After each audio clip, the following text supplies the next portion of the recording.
Olá, hoje é dia de abertura da disciplina 25, Legislação Educacional, do curso de Pedagogia Unesp-Univesp.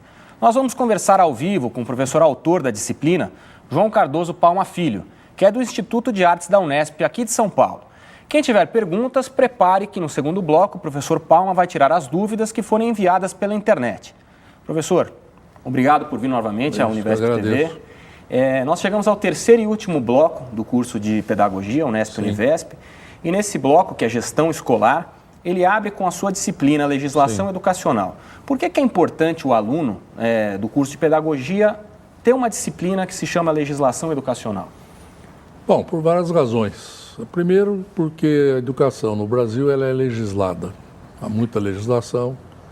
Você vai encontrar dispositivos referentes à educação na Constituição Federal, na Constituição dos Estados, nas leis orgânicas dos municípios, na Lei de Diretrizes e Bases da Educação Nacional, que o Brasil tem atualmente a sua segunda lei de diretrizes, que é essa que foi promulgada em 1996, a primeira foi em 1961. Segundo, porque o curso de pedagogia, este curso de pedagogia, está sendo frequentado por professores, mas que não têm o curso de pedagogia, são, de modo geral, licenciados em outras disciplinas, ele também vai habilitar para a gestão escolar, ou administração escolar, como se dizia até algum tempo atrás. Aliás, é uma denominação que eu até prefiro, administração escolar à gestão escolar. Ele também precisa conhecer essa legislação. Como um administrador de educação, é fundamental. No caso dos professores, também é necessário para que ele, inclusive, possa conhecer como é que a política educacional do país se desenvolve, porque ela fica muito clara quando você estuda a legislação. Se você quer entender a política de educação do país, necessariamente você tem que consultar a legislação que está aí. No caso aqui, eu fui obrigado a fazer quase que priorizar algumas coisas, porque a legislação, como eu disse, é muito vasta. Hoje você teria que consultar até súmulas do Supremo Tribunal Federal, decisão de juízes, de tribunais, etc., porque também é uma coisa que vem ocorrendo nos últimos tempos. Muitas questões de educação vão até o Poder Judiciário para serem resolvidas, porque lá vai acontecer uma interpretação da legislação. No nosso caso, eu priorizei a Constituição Federal, que tem um capítulo voltado para a educação, que vai do artigo 205 ao artigo 214, e há mais alguns artigos esparsos ao longo da Constituição. Procurei também fazer uma discussão em torno das competências legislativas, que vai logo na abertura do curso. Por quê? Porque, veja, pela própria Constituição Federal, a União legisla, e, aliás, no caso da LDB, é competência privativa da União, só a União pode legislar em matéria de diretrizes e bases. É por isso que nós não temos uma LDB estadual, nem municipal. Agora, a própria Constituição prevê também que os estados e o Distrito Federal também podem legislar de forma concorrente em algumas matérias, não é? A Constituição de 88 também trouxe uma novidade, que foi a criação dos sistemas municipais de educação. Nós não tínhamos isso. Antes nós tínhamos o sistema federal e os sistemas dos estados. Trouxe essa mesma Constituição, a partir da emenda 59, que eu também coloquei no texto, trouxe também a criação do Sistema Nacional de Educação, que nós também não tínhamos. Aliás, um sistema nacional que começa a ser estruturado a partir do Plano Nacional de Educação, que está hoje em discussão no Congresso Nacional. Então, veja, resumindo, temos Constituição Federal, temos LDB e vamos ter, brevemente, eu espero, o Plano Nacional de Educação com vigência a partir, se for aprovado este ano ainda, e o compromisso é esse, se aprovado, sancionado pela Presidente da República, nós vamos ter também o Plano Nacional de Educação, com vigência por mais 10 anos, e que vai ser um outro documento muito importante para os professores, para os gestores, enfim, para os administradores públicos na área da educação. Esse documento que tem as expectativas, né, nos próximos anos, metas a serem cumpridas na educação. O Plano Nacional, ele tem necessariamente que ser um texto construído a partir de um diagnóstico da educação até esse momento e estabelecer metas em termos de ampliação do atendimento e também em termos de qualidade da educação. O que se quer, porque se você olhar ensino fundamental, educação infantil, ensino médio, ensino fundamental praticamente está universalizado. Agora, enfrenta problemas de qualidade. E é preciso que o Plano Nacional trate disso.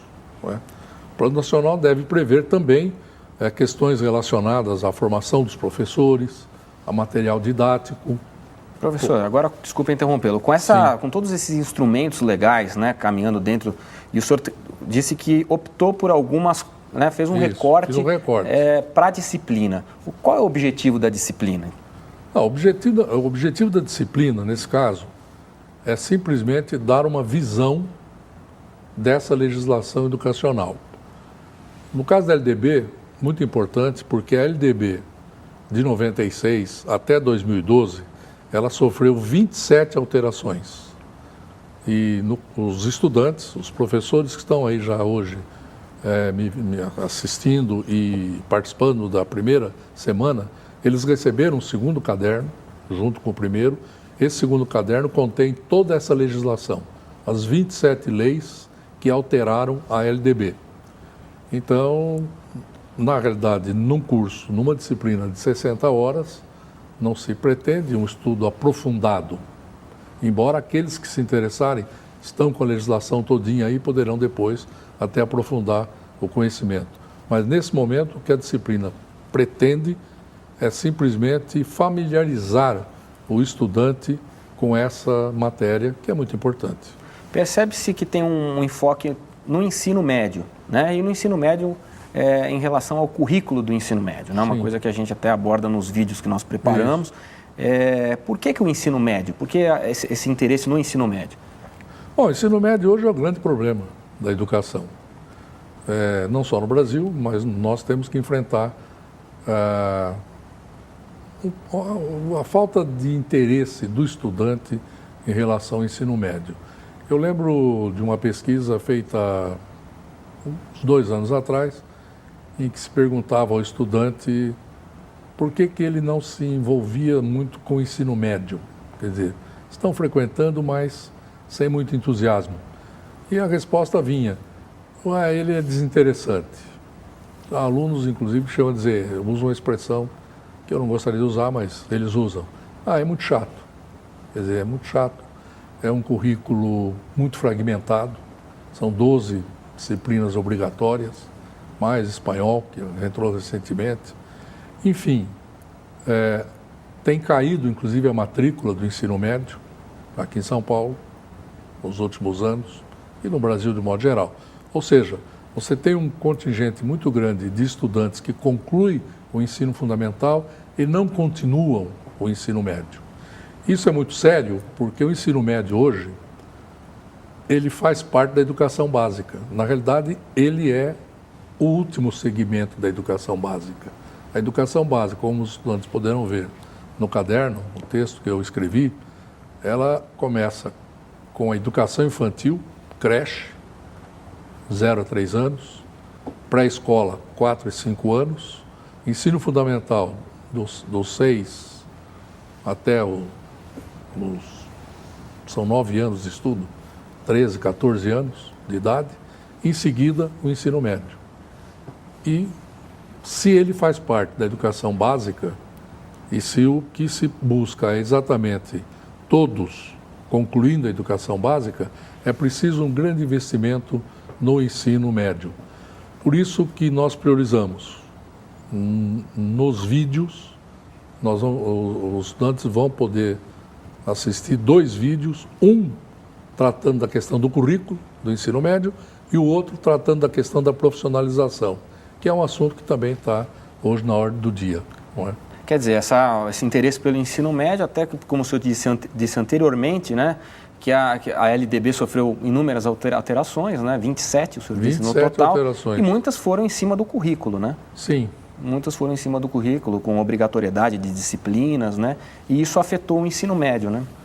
Vou dar um exemplo. Uma das leis introduz de forma obrigatória no ensino médio, em todas as séries, Sociologia e Filosofia. Depois nós tivemos uma outra lei que torna obrigatório o ensino de música. Depois Espanhol, opcional, mas se o estudante escolhe, a escola é obrigada a oferecer. Enfim, o currículo foi crescendo. Agora, o número de aulas não. Quer dizer, o número de aulas é finito. São 30 aulas por semana no ensino diurno e são 25 à noite. E aí você tem que distribuir todas essas disciplinas que poderiam ter um outro tratamento metodológico, que a própria lei permite, que seria, por exemplo, você tratar o ensino médio de forma por área de conhecimento. E mais, dando ao estudante a opção de aprofundar o conhecimento dele em uma das áreas. Eu não entendo, eu nunca consegui entender por que o estudante é obrigado a se dedicar da mesma forma às 12 disciplinas que comportam as 4 áreas de conhecimento. Estudos da linguagem, ciências da natureza, ciências humanas e matemática. Matemática que foi separado, né? Isso. Porque seria muito melhor que ele tivesse um primeiro ano básico, estudando todas, indiscutivelmente, mas que a partir do segundo ano ele pudesse optar por uma das áreas de conhecimento. Isso me lembra até a primeira LDB, que tinha um pouco mais essa opção, apesar da educação ser para menos pessoas, né? Mas era uma coisa que existia, né? Não, e até antes, né? Eu, por exemplo, fiz o curso científico que havia na época, na década de 60, e eu lembro que eu tinha 7, 8 disciplinas no currículo, não é? Não mais do que isso. Mas para os professores entenderem, na verdade, que a gente até vê crítico, mas vocês são contra ter sociologia na escola, ser filosofia, na verdade não é isso, né, professor? Não se trata disso. O problema é o tempo, né? Eu acho que é muito importante estudar sociologia, estudar filosofia, mas não precisaria necessariamente, como aliás as outras também, que fossem disciplinas. Você podia tratar isso em bloco numa área de conhecimento, não é? Por exemplo, a área de humanas, enfatizar exatamente os conhecimentos de sociologia, de filosofia, história, geografia e assim por diante. Deixa eu só fazer uma última pergunta antes para a gente encerrar o bloco, que a gente está com pouco tempo. Outro foco da disciplina é a formação de professores, falando de legislação, o papel do curso de pedagogia. Sim. Por que isso é importante, professor, tratar na disciplina? Bem, porque a LDB, no seu artigo 62, ela estabeleceu que para ser professor na educação básica, teria que ser habilitado em curso superior de licenciatura. E também no artigo 64 estabeleceu que para as funções de gestão, vamos ampliar assim, ele poderia optar por pedagogia ou por mestrado, doutorado, ou especialização, ou seja, pós-graduação. Estabeleceu, na sequência, as diretrizes curriculares do curso de pedagogia, elas basicamente remeteram que para atuar nos anos iniciais do ensino fundamental e também na educação infantil, seria necessário o curso de pedagogia. Até porque a proposta anterior da LDB, que era o curso normal superior, não vingou. Então, hoje, é muito alta a responsabilidade do curso de pedagogia em relação à formação dos professores. Isso veio em forma de lei, né, professor? né? Eu vou ter que encerrar esse primeiro bloco, Sim. tá? A gente já vai voltar daqui a pouquinho, a gente vai fazer um pequeno intervalo e daqui a pouco nós voltamos com a abertura da disciplina 25, Legislação Educacional, do curso de Pedagogia Unesp-Univesp. Mandem as suas perguntas para o professor Palma, que já ele responde. Até já. Olá, estamos de volta com a aula de abertura da disciplina 25 do curso de Pedagogia Unesp-Univesp, Legislação Educacional. E agora o professor João Cardoso Palma Filho vai responder as perguntas que os alunos enviaram pela internet. Professor, temos algumas perguntas de vários polos da Univesp. E a primeira delas que nós recebemos é daqui de São Paulo mesmo, da Barra Funda. Se é possível a sociedade civil participar de alguma forma da elaboração das leis para a educação nacional, né? Ou seja, né, quais são os canais de participação que a população tem para participar ativamente dessa discussão? Bom, normalmente no processo legislativo, na construção de leis, no caso da LDB, Congresso Nacional, realizou muitas audiências públicas. Nessas audiências públicas, qualquer pessoa da sociedade civil pode participar e pode efetivamente encaminhar sugestões, etc. Além disso, você tem um segmento organizado da sociedade civil que também se manifesta, não é? Sindicatos de trabalhadores, confederações, tanto de trabalhadores como de empresários. Eu lembro que quando estava discutindo a última LDB, foram várias audiências e muitas entidades encaminharam documentos, sugestões, e não só essas ligadas propriamente à educação, mas a OAB se manifestou, Sociedade Brasileira, Progresso da Ciência também se manifestou, e assim por diante. No âmbito estadual, o local é a Assembleia Legislativa do Estado, é ali, e que também, por meio da sua Comissão de Educação e Cultura, realiza sempre audiências com temas já previamente estabelecidos e quem quiser participar, participa.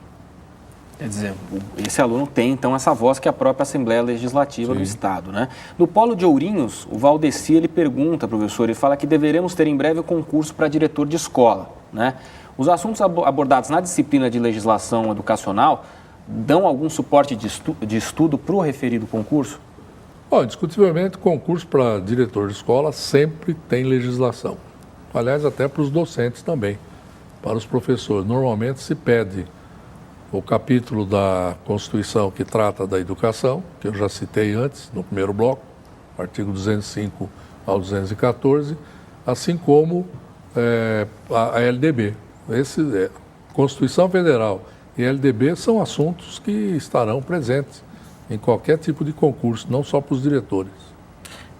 Também no Polo de Ourinhos, o aluno pergunta se em relação ao PIP, né, que é o Plano de Intervenção Pedagógica, Sim, que está no caderno, os alunos deverão realizá-lo nas escolas em que trabalham ou nas escolas onde eles realizam os estágios de gestão. E se essa atividade pode ser realizada em grupo ou individualmente. Olha, a atividade pode ser realizada em grupo ou individualmente. Entretanto, cada estudante deve entregar o seu PIP, embora ele possa fazer em grupo, mas a entrega é individual. Ele pode tanto fazer na escola em que ele trabalha, como ele pode fazer na escola onde ele está realizando o estágio. E mais, para efeito de horas de estágio, o PIP vai considerar 10 horas.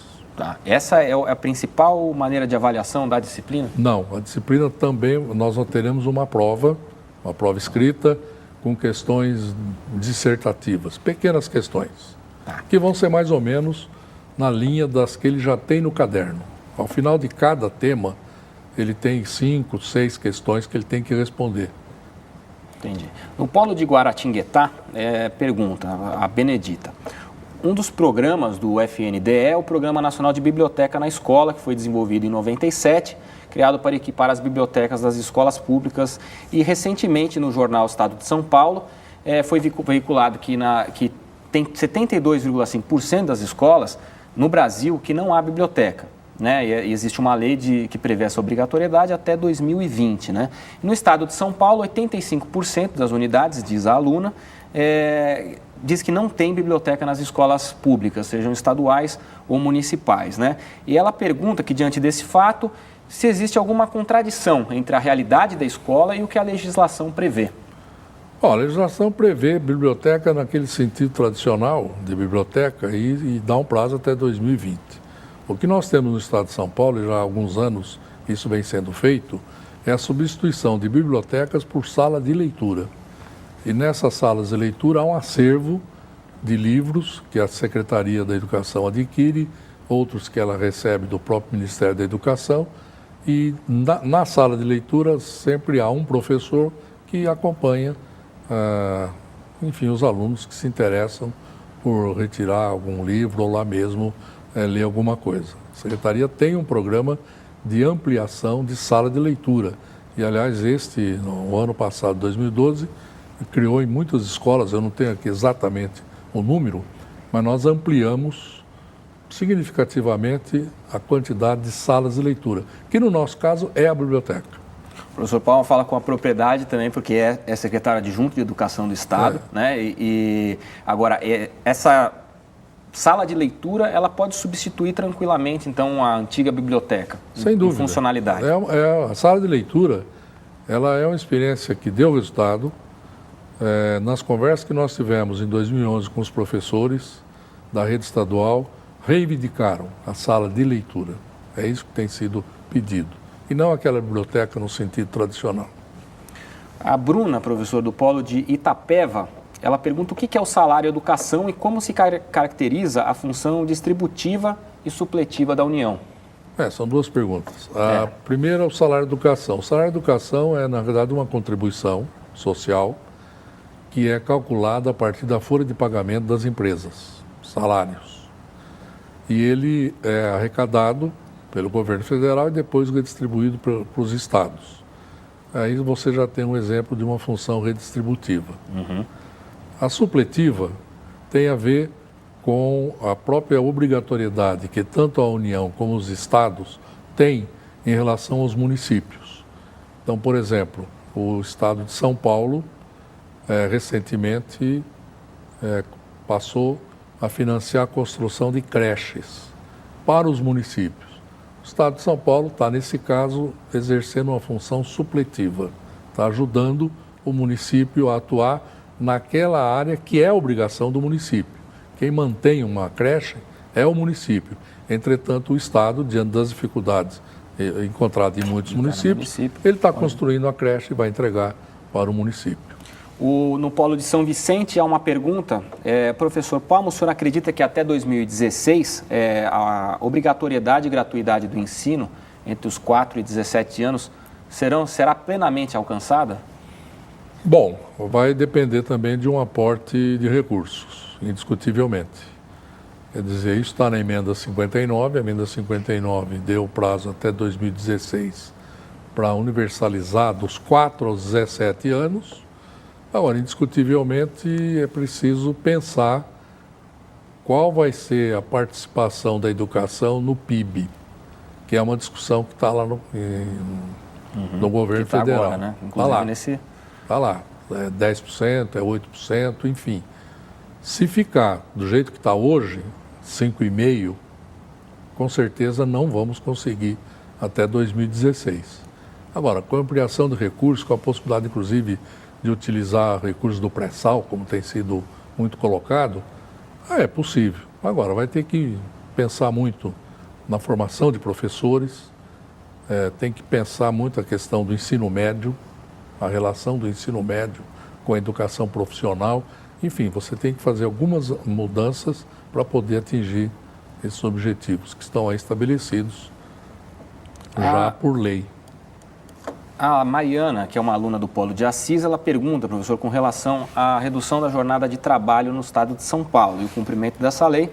Ela pergunta se poderíamos fazer uma analogia com uma citação, ela faz uma citação no próprio texto seu, se as leis constituem fonte de esperança, mas não operam milagres. Essa é uma afirmação de uma pessoa que eu respeito muito, Anísio Teixeira, de quem, aliás, eu sempre procurei me inspirar. O Anísio dizia isso. Não é? Aliás, o Anísio dizia mais, né?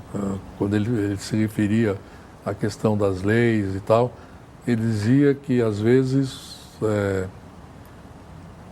a realidade é uma, a legislação é outra.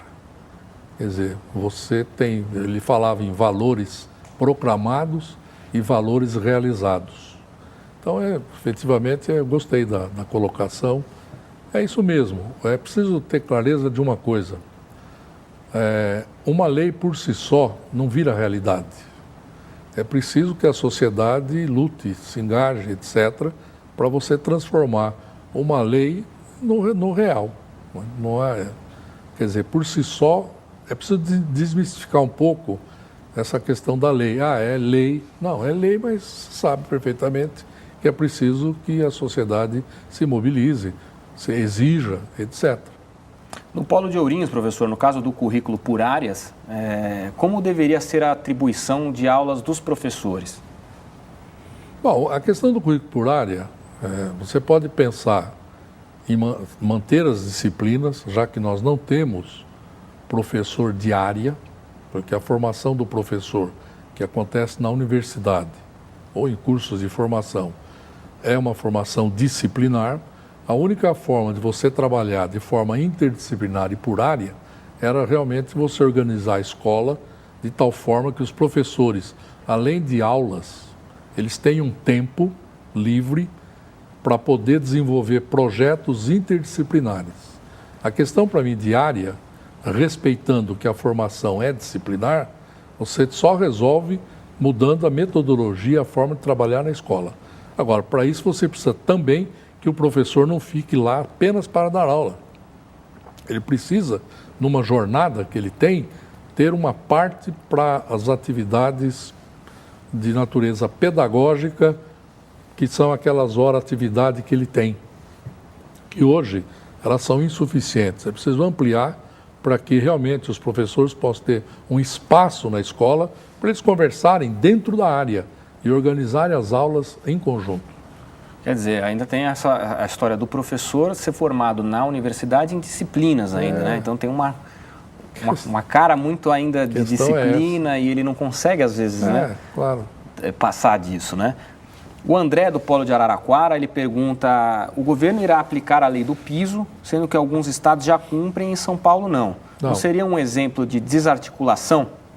Não, eu discordo. São Paulo cumpre a lei do piso. A lei do piso ela tem dois aspectos. Um é salarial. Hoje, o piso nacional está em torno de 1.400 e poucos reais. São Paulo já paga mais que isso. Então, ele cumpre o piso no que diz respeito ao salário. No que diz respeito à jornada, que é outro aspecto dessa lei, diz o seguinte, que o professor não pode ficar mais que 2/3 da jornada dele em sala de aula. Portanto, se ele tem uma jornada de 40 horas, ele só pode ficar em sala de aula 32 horas. E São Paulo vem cumprindo isso. Há uma discordância com o Sindicato dos Professores, que ingressou em juízo, e a matéria hoje está no Tribunal de Justiça. O entendimento da Secretaria é que o cálculo é feito em horas, hora relógio, e não aula de 50 minutos. E, nesse sentido, 32 corresponde exatamente a 2/3. O sindicato interpreta que não, que são 50 minutos e, portanto, 2/3 seriam 26. Entendi. E não 32. Entendi. E a matéria está sob júdice, aguardando uma solução. Tá certo. Professor, a gente não tem mais tempo para mais perguntas, mas eu acho que a gente conseguiu, pelo menos, dar conta da maioria delas. E o programa de abertura da disciplina 25, Legislação Educacional, termina aqui. Aos alunos do curso de Pedagogia Unesp e Univesp, bons estudos e até o nosso próximo encontro.